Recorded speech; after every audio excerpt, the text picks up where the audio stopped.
warm welcome to Handcrafts with Nadine. My name is Nadine and I'm coming to you from northern New South Wales, Australia, though I am originally from Montreal, Canada. I have been living here in Australia for nearly 12 years. A warm welcome indeed, because it's very warm today. I'll try to put up a photo of the forecast.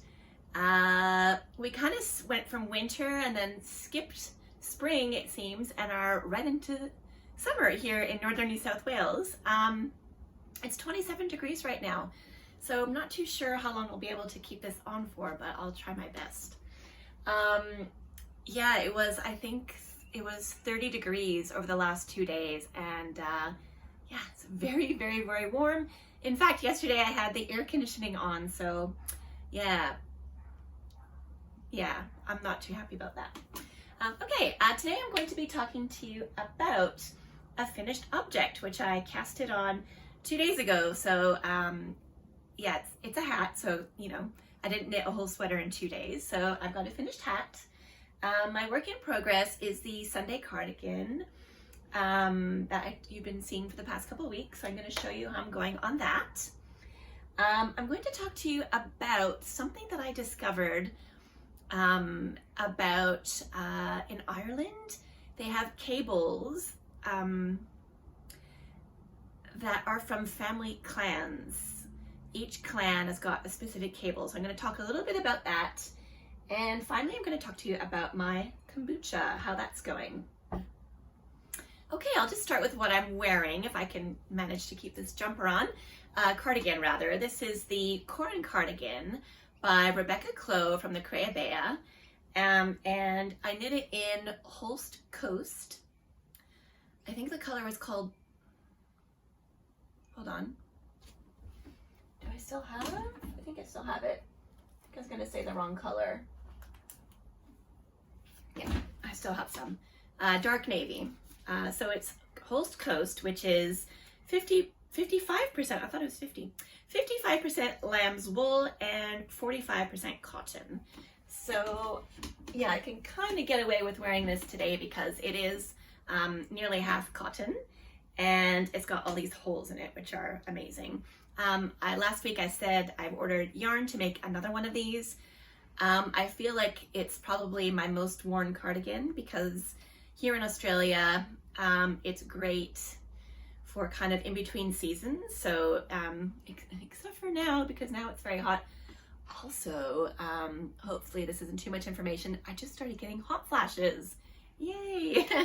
for probably about 2 weeks now, the hot flashes have been hitting me hard.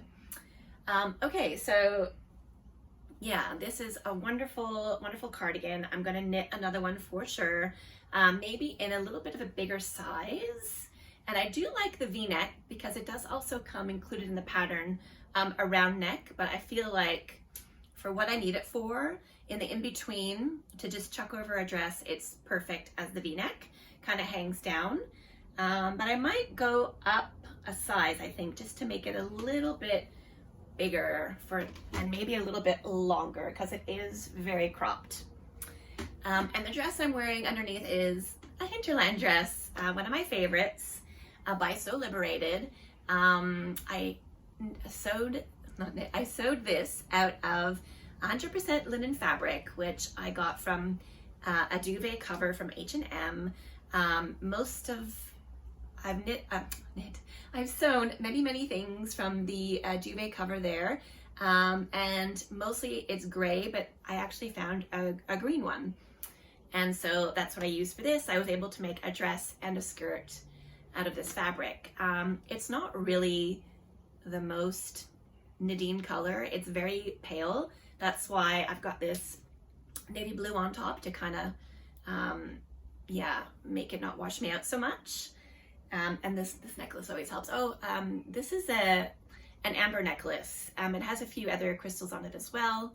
I discovered amber necklaces when my girls were babies, and we use them for teething.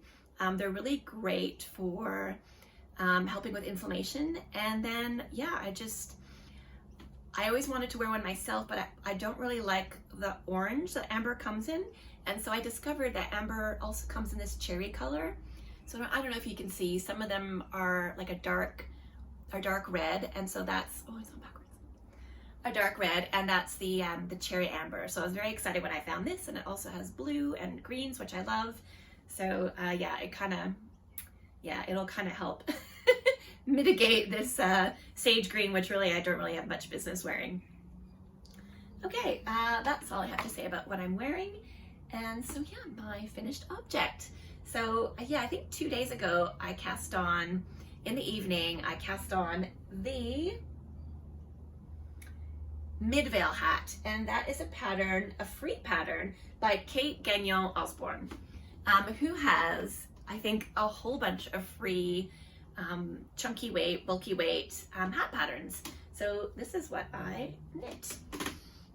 I used the old trusty Bendigo Wool & Mills Rustic in the color Graphite in the 12 ply. I knit my Felix cardigan in this, and I still have heaps left over. I bought this on Facebook Marketplace. Bendigo Wool & Mills no longer is carrying the Rustic.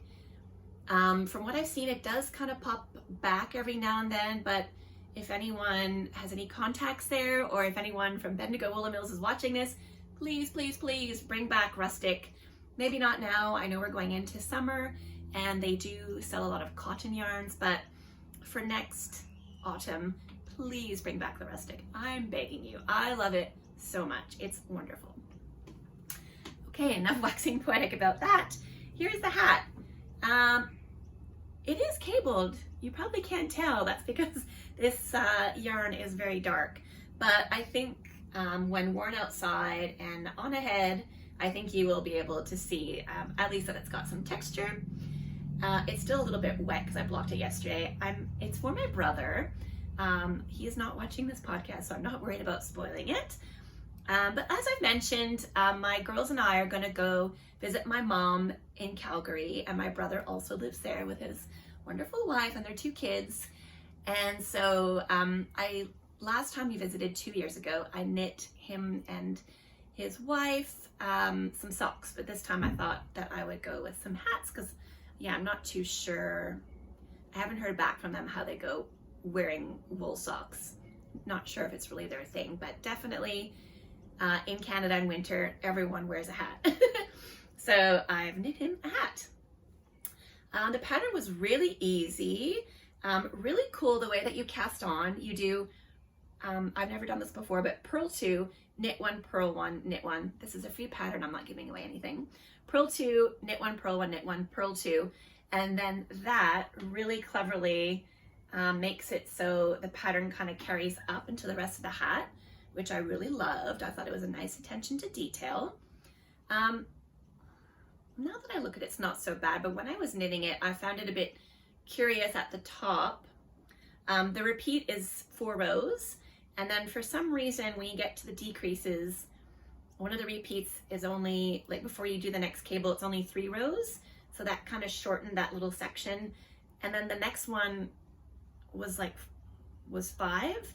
So I'm not sure if that's to do with how she decided to do the decreases, but I guess from afar you can't really tell, but when you look up close, yeah, one cable bit looks a bit bunched and the other one a bit elongated, so I thought that was a bit strange, but otherwise I'm very pleased with it. I hope it's going to fit him. If it doesn't, it might fit one of his kids, but hopefully he'll get to enjoy it. And yeah, I highly recommend checking out that particular pattern on Ravelry because I think it's like a collection, and there's like a whole bunch of free ones, which is really great. I'm wearing really bright lipstick today, and I'm putting it onto my mug. Okay, my work in progress. So as I've talked about for the past couple of episodes, I'm knitting the Sunday cardigan by Petite Knit, and I'm using an unspun yarn and holding it with a lace alpaca. So the lace alpaca is this from Holst Garn. It's the Titicaca 100% pure thin alpaca. It's 50 grams and there are 400 meters. So it's there's so much in here. And I'm holding it with this. Come on, everyone knows this yarn, Fontana Homespin. This yarn, I'm pretty sure it does not exist anymore. I tried I bought it on Facebook Marketplace, and I've tried Googling it, and I cannot find it. I don't think they still make wool. As I said before, based on the color, I feel like this is a yarn from the 70s. I could be wrong. It's 250 grams of unspun bulky yarn, and there's no meterage on here, so I was saying that I was a bit worried about if I was going to have enough to do the cardigan.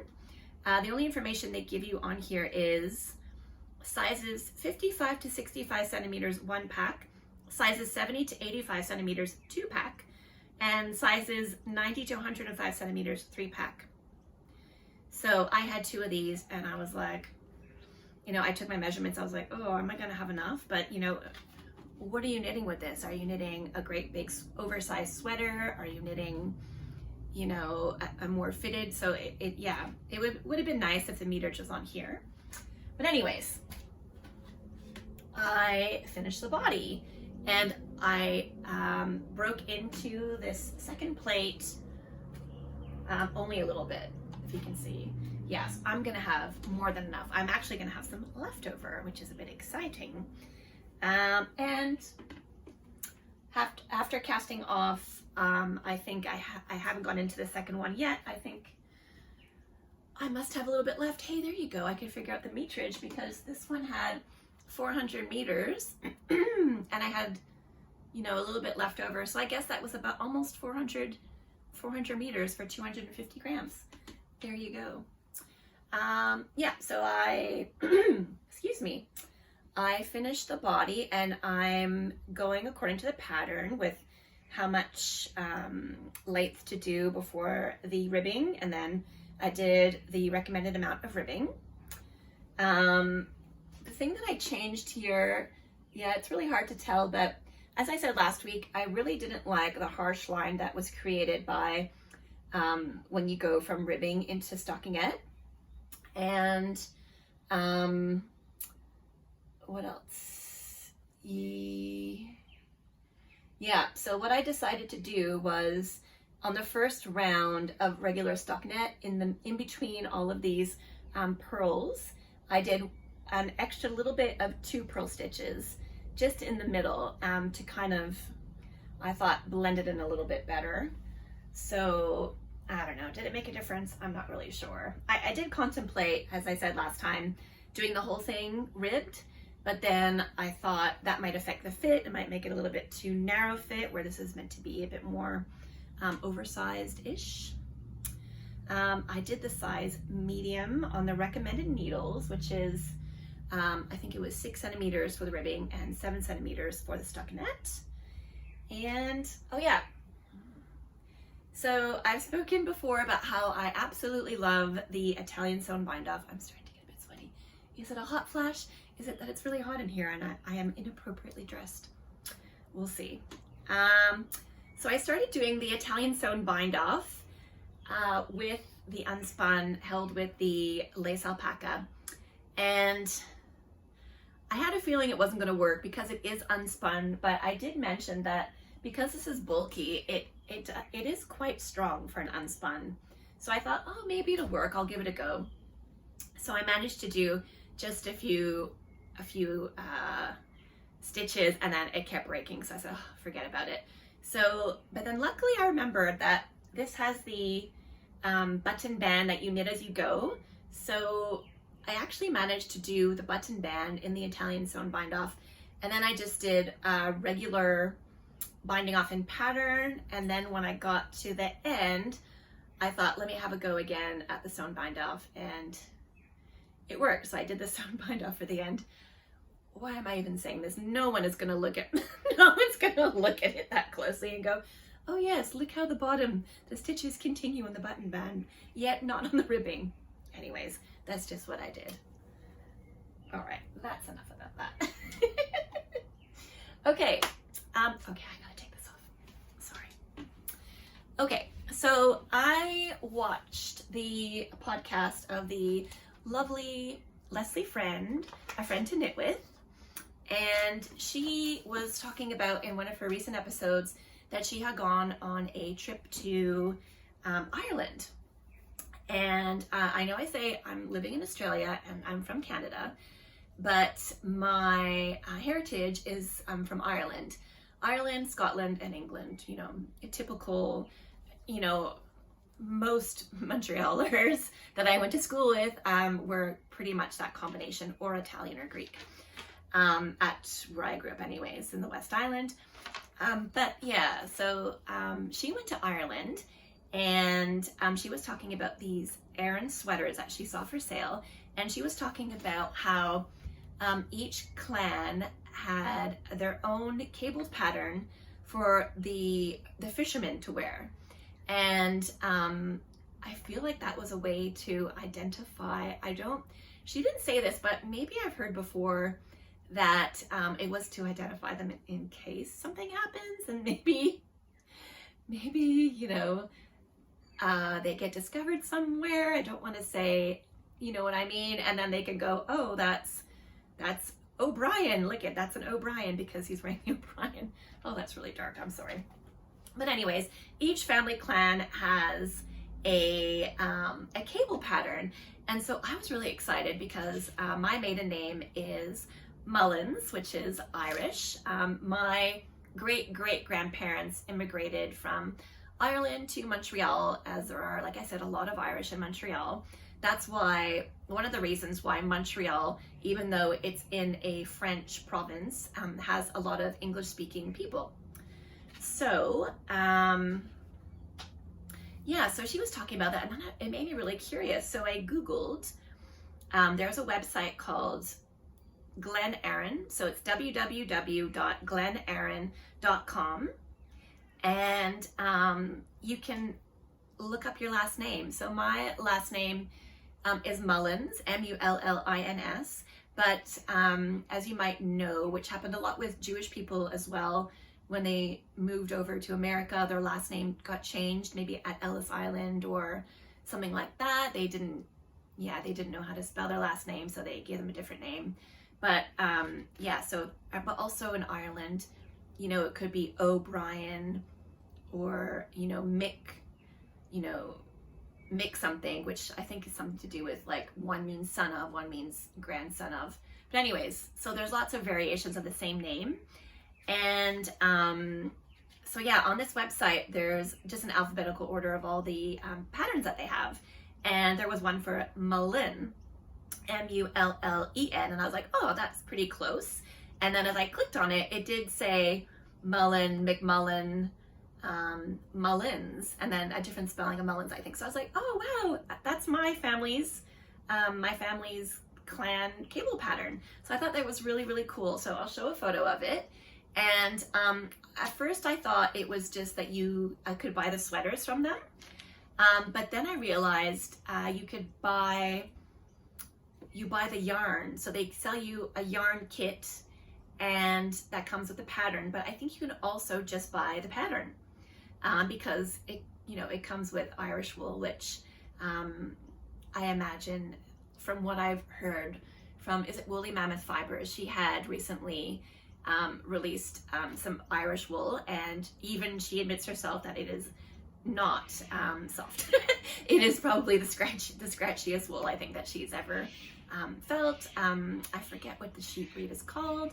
If I remember, I'll try to put it up there, but not to say that this wool is that particular breed of sheep, but it is Irish wool. So yeah, and like I said, it is very warm here, so I'm not sure if that's really going to be appropriate.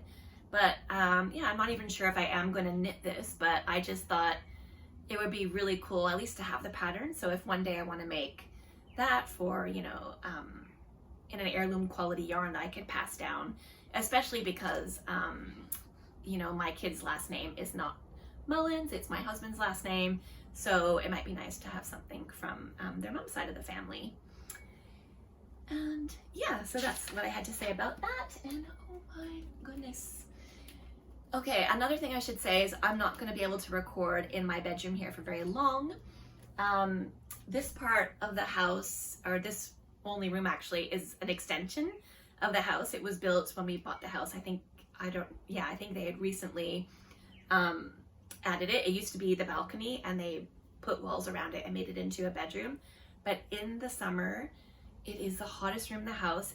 We keep the door closed when we come in. It's almost like a sauna, which is what I'm feeling like now.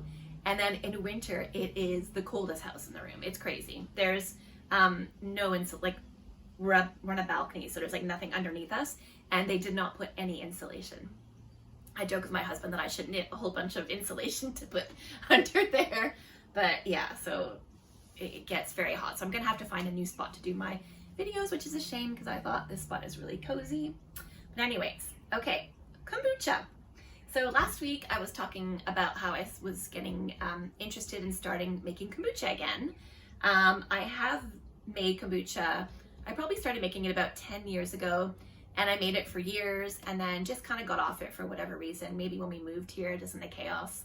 But I wanted to get back into making it because I have been purchasing it and it's very expensive. Like this amount of kombucha, and you know, this is from Kohl's, I think it's $9, but if you were to buy it at an organic shop, that could be up to like $13 or that much. So when you make it yourself, it's honestly so cheap. And so I thought I'd share how I make it. I'm gonna put a little video at the end showing you how I made my kombucha, but this was the first batch. So it's not the greatest. It's not bad. It's just, it still has a little bit of a tea flavor, strong tea flavor. The sweetness is gone though, and it didn't get fizzy. So basically my recipe is 3 cups of sugar, 21 bags of tea in my giant vessel, which it will be in the video, or 7 bags of tea per 1 cup of sugar. So that's how you kind of figure out how much tea and sugar ratio you need. And we received a little SCOBY from somebody who makes kombucha, but I realize now it wasn't enough. Like the SCOBY has to make a layer on top of the kombucha as it's fermenting, and it just wasn't enough. And so by the time, after 7 days of being in the vessel, when we poured it out and I deemed it clear enough to be ready, you know, the layer on top, I think it's in the video, was really like the tiniest, not even like, I don't know, 1/10 of a millimeter thick. It was just barely a skin on top. So hopefully, as you know, the next couple of batches, it'll get thicker and thicker, and then eventually, you know, it gets too thick and then you need to take some off and discard it. So right, so the method that I use is I boil water, the amount of water that I need, and then once it's boiled, turn it off, and then you add your tea bags. So I added 21 bags of tea. I use a mix of organic green tea and black tea. And then you let it cool, and as it's cooling, you can put in your sugar. So I use organic raw sugar, 3 cups, and then you stir it to make sure the sugar dissolves. And then you let that come down to room temp. And then in your vessel, you have about at least a cup of the kombucha from the previous batch. So as you're emptying out when it's ready, you leave a little bit at the bottom.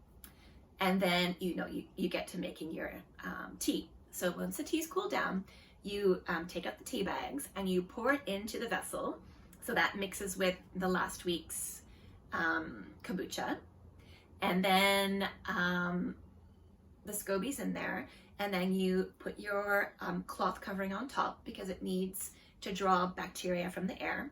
And then you let it sit for about 5 days, depending on how warm it is. So in summer, you know, it happens a lot faster, especially in this climate. So you leave it for your 5 days. And then once you're done, you need a whole bunch of empty bottles. And then you fill up your bottle, leaving a little bit of air up to there. And then you need to add, well, you don't need to. You could have it as is. But if you like your kombucha to be carbonated, like a little bit fizzy, you need to add something for the second ferment. So I added some frozen blueberries into here. That's what I had in my freezer. I usually use frozen raspberries. That has a really nice flavor. And they're very easy to pop through if you have a bottle that's got a really narrow top. So you pop in, you know, a handful of berries. Don't go too crazy because then it might get a bit too excited. And then you leave it at room temperature for another 2 days. And what happens then is the bacteria will start eating the sugar in the fruit and it'll start to carbonate. And then after 2 days, you can pop it into the fridge, and then, and then that's it. And that makes about 8 bottles this size for me with that amount of tea. And then by the time you're at your last bottle, it's usually time to start again. And then you just repeat the process, and it's really, really awesome and delicious. And unfortunately, when I opened this one, it just kind of, it made no noise. Whereas had that SCOBY been thicker, had this been my 10th batch or so, when you open it, it will go like pop, and then like all the bubbles come up, and it's really, really nice. And super duper refreshing when it's hot outside. So yeah, I'm very excited for that to keep getting better and better from this point. But as is, it's still quite delicious. Okay, I think that's all I had to talk about for today. Let me check, because I do forget sometimes. That is it. Oh yeah, one more thing. I always forget to mention, my name on Ravelry is Knitteeny. So knit and then Eeny, Eeny, Knitteeny. And the reason it's that is when I joined Ravelry, 16 years ago, my husband calls me Nadini, and when I was joining, I said, oh, what should my username be? And he said Knitteeny, because he was combining Nadini and Knitteeny, and knitting, sorry. So that's my name, is Knitteeny on Ravelry, and I don't think I'm able to change it, so that's what it is there. On Instagram, I am Handcrafts with Nadine. I don't post too much, maybe once or twice a week. And yeah, thank you so much for watching. I really appreciate it. And thank you for liking my video. And I would love to hear where you're from watching my video. Last week I had some people said there was a viewer from Sweden and one from Scotland, and it's just amazing. I love it. Like I said, our community is small. Not many people knit that you might know around where you live, like zero. I know 0 people around here who knit, but then really big because it's worldwide, and there are so many of us. So if you want to tell me where you're from down below, that would be amazing. And subscribe if you're so interested. And yeah, thank you so much for watching. I hope you get to make something beautiful with your hands this week, and I look forward to speaking to you again next week. Thank you.